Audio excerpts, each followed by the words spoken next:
Alright, yo guys, welcome to a hopefully quick little video where I'm going to be showing you guys how to get set up for streaming on Twitch. So this is like kind of aimed at those people who are hopefully going to be streaming on the Vox Populi Twitch account, who may have not done streaming before, but I'll try and keep it general and probably just stick it on YouTube. So if you're just like looking to set up your own stream account, then this should hopefully help with that as well.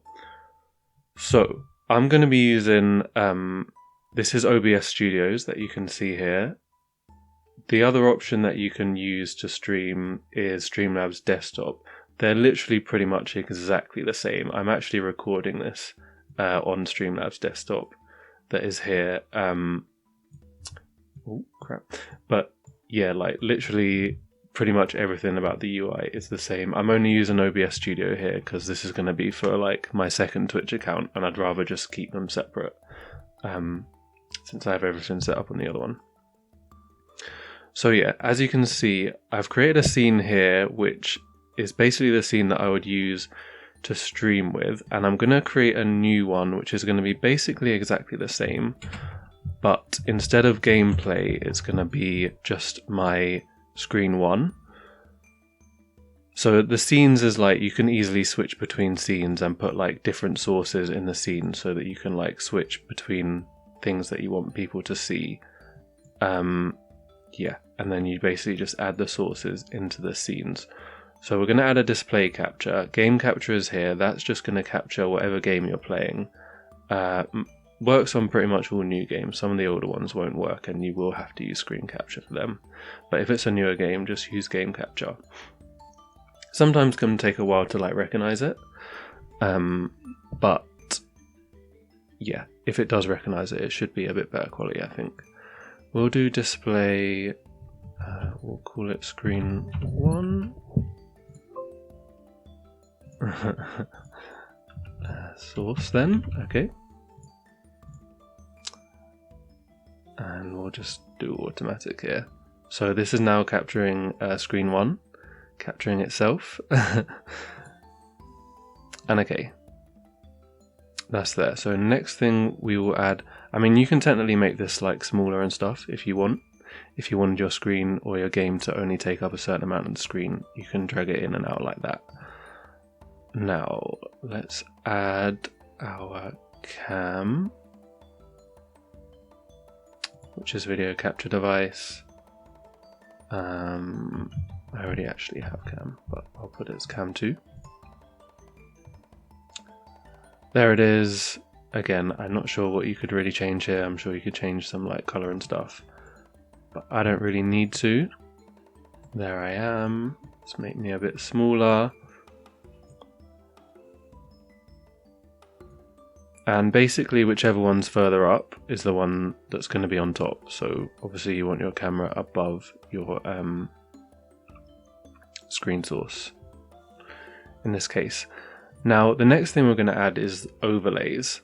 So these are things like, there are certain things, say from Twitch, that you can put like above, that you can get into your stream. So for example, Twitch chat, you can get the like when people follow alerts or when people subscribe, when they donate, that kind of stuff. This is all done in overlays.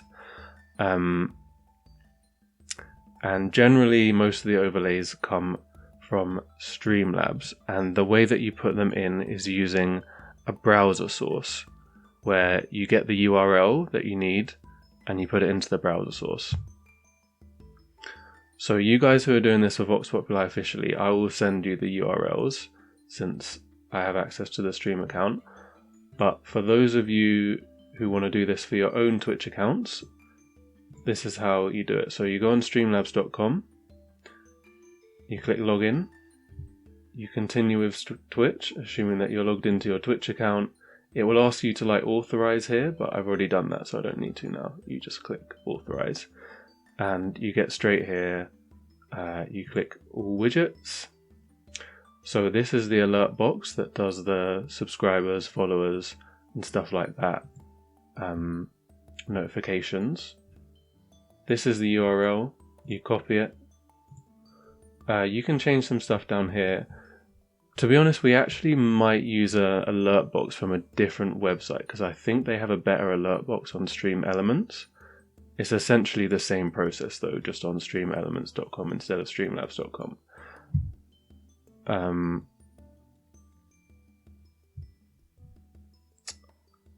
But yeah, we will use that one here. So we've got that copied. Add browser source. Alerts. I'm gonna have to do 2 because I've already done. Yes. Paste the link. I don't think you shouldn't need to change these. But this will change, I guess, like what's being taken from the link. So we'll do okay there. But then you still have the option of like making it bigger and smaller once you actually put it in. So we can do that, and there's actually a test button on Streamlabs, so we can test it out and see what it is. So this is the kind of thing that it does. That's the alerts, subscription. Like I said, I think Streamelements has like more options that you can put to make that a bit different. Okay. Next one we're going to add is, actually we'll show this too, will be the chat box. So again, just all widgets, chat box, copy the URL. I think you may need to launch it, and I did change some of the options down here as well, I believe. But yeah, like I said, browser source, chat box 2.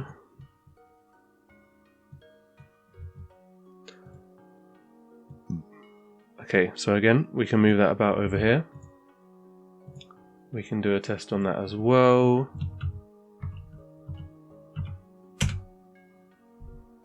And there we go, it comes up there. And the messages will like scroll up the screen and they'll stay on for as long as you set them to stay on there for. Okay. Next one we want is the emote wall. Again, copy it. You have to actually enable it as well, which is a bit weird. I don't know why you would not want it enabled if you were going to copy the link in, but yeah.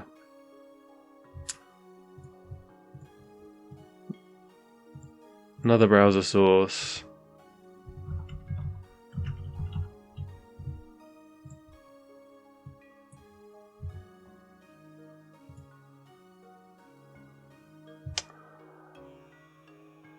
There we go. And I can show you a quick test on that as well. So when someone does an emote, it can like fly across the screen and stuff. Not an essential one, but we're going to have it. To be honest, chatbox probably isn't essential either if you don't want it. It's only because I put the videos on YouTube, so it would be a bit weird if I'm just responding to stuff that people can't even see the chat from. But alerts you definitely want. There's like events list widget as well that you could have. And another one that I now have is once you get to affiliate, you can have predictions, and you can get another URL to get the predictions thing to come up, so that yeah, you make a choice for people to make and they can see what people are betting on. So that's a good one to put too. Now what I'm gonna do is make a group, and I'm gonna put these all in there. So basically that means that you can easily just copy these across into a new scene if you want to make one. So now if I want to do screen 2,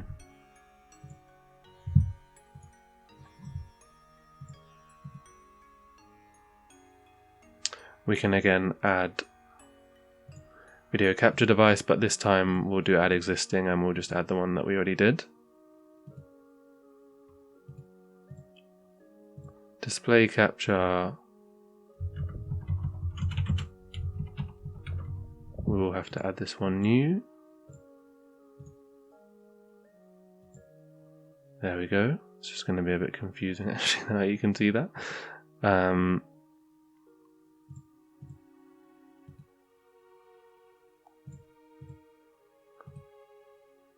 And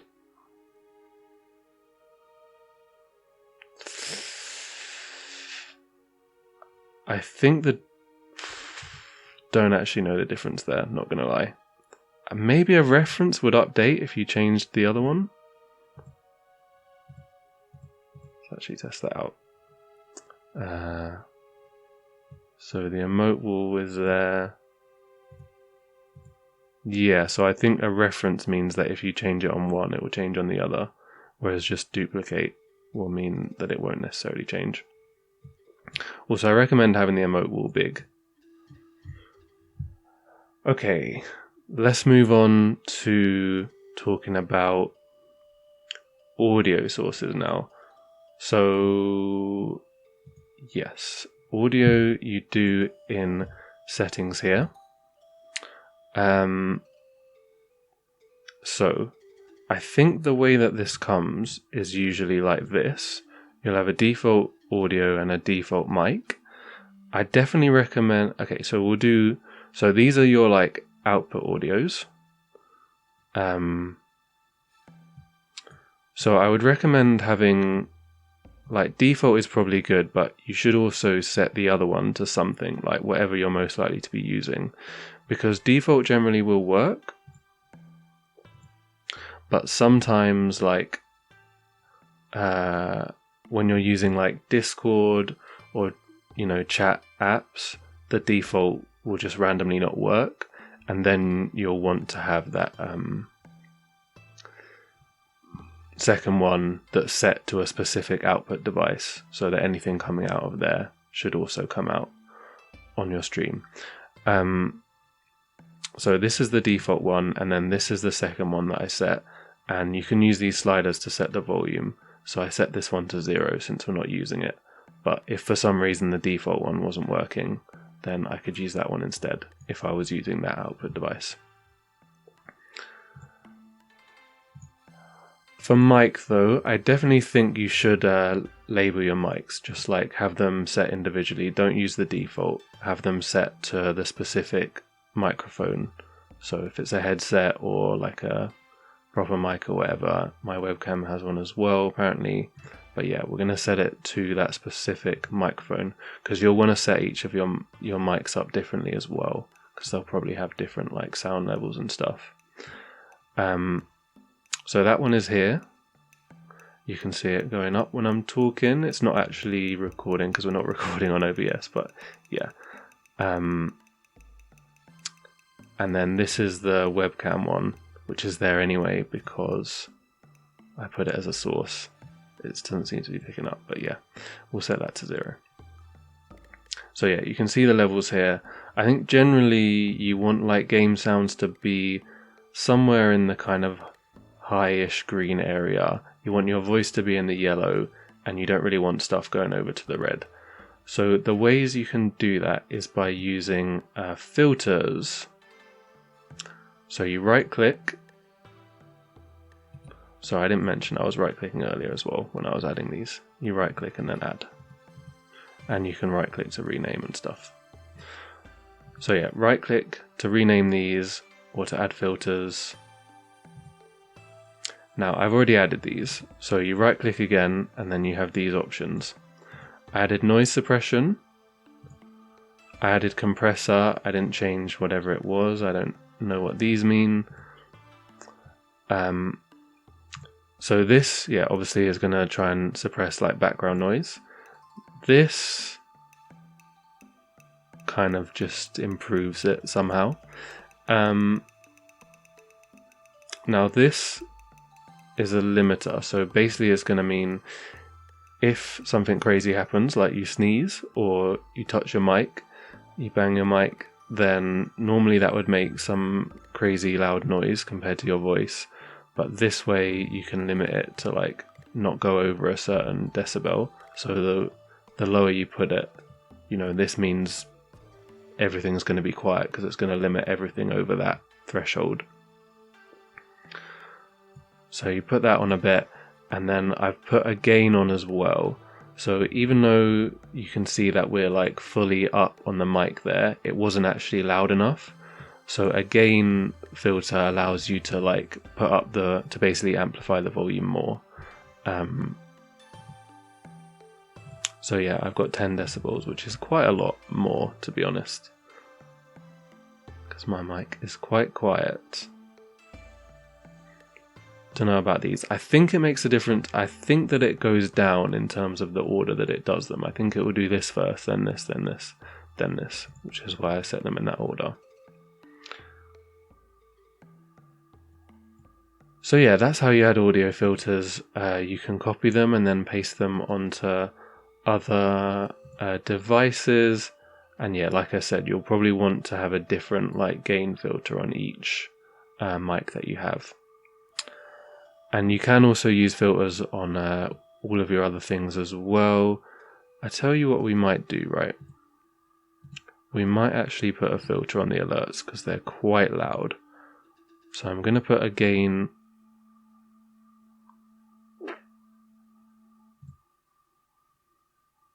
on there, and I'm going to lower it by like a bit.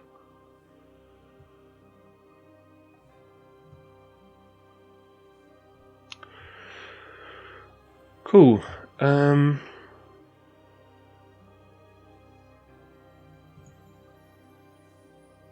That is kind of it. Oh yeah, so the stream key I'll also send you guys. But if this is your stream account, then if you're on your Twitch dashboard, this is where you get your stream key from. So yeah, you paste your stream key in here. You can connect your account as well. Now, again, those of you guys who are doing this with a Vox Populi account, you won't be able to do this unless we change our minds and decide to just have everyone connected to the account, but probably we'll just be using a stream key. But yeah, if you're doing this for your own account, then better to connect, especially if you're using Streamlabs desktop, because Streamlabs has a lot of integration with the extension that on the Twitch extension Streamlabs that you'll be using. But yeah, you can just paste the stream key in here and that will tell it where to stream to when you start streaming. In terms of output, so it defaulted to me, like it auto decided to go for 60 FPS 1080p, which I think 6000 bit rates is like the standard for. Usually when I was streaming on Streamlabs desktop, to be honest, I was actually using a little bit lower just because I felt like maybe the quality was slightly worse, but it was more stable. Because yeah, it can't necessarily detect when it auto detects. Like if you're going to have a slightly choppy internet connection, that's going to give you frame drops. Like probably better to be conservative and have less frame drops. Yeah, there is advanced though if you want that stuff. We ain't going there though. So yeah, it depends on, you know, computer and internet and stuff.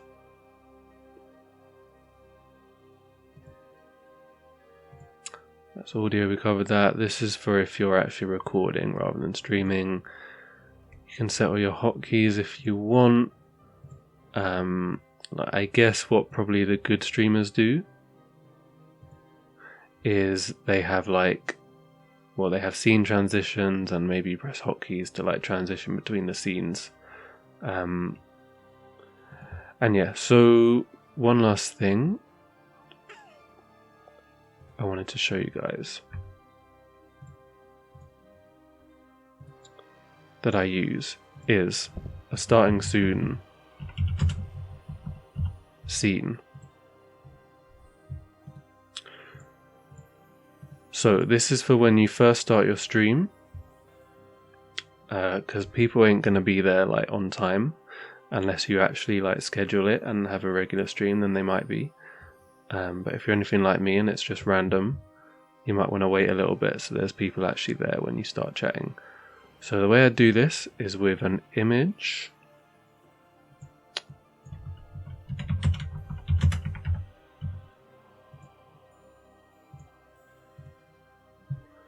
Okay, mine is here.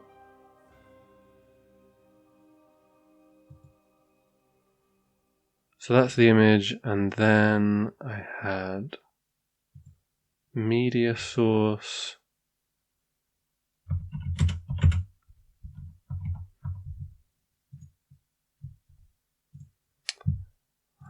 which I chose to be the opening menu sound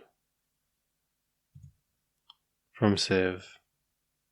I actually didn't have it on loop before, which I always thought that I should do, so we'll do that for this one. And you can see that it is playing there. It's probably a bit loud if it's up there in the volume, so let's put a good old gain filter on it.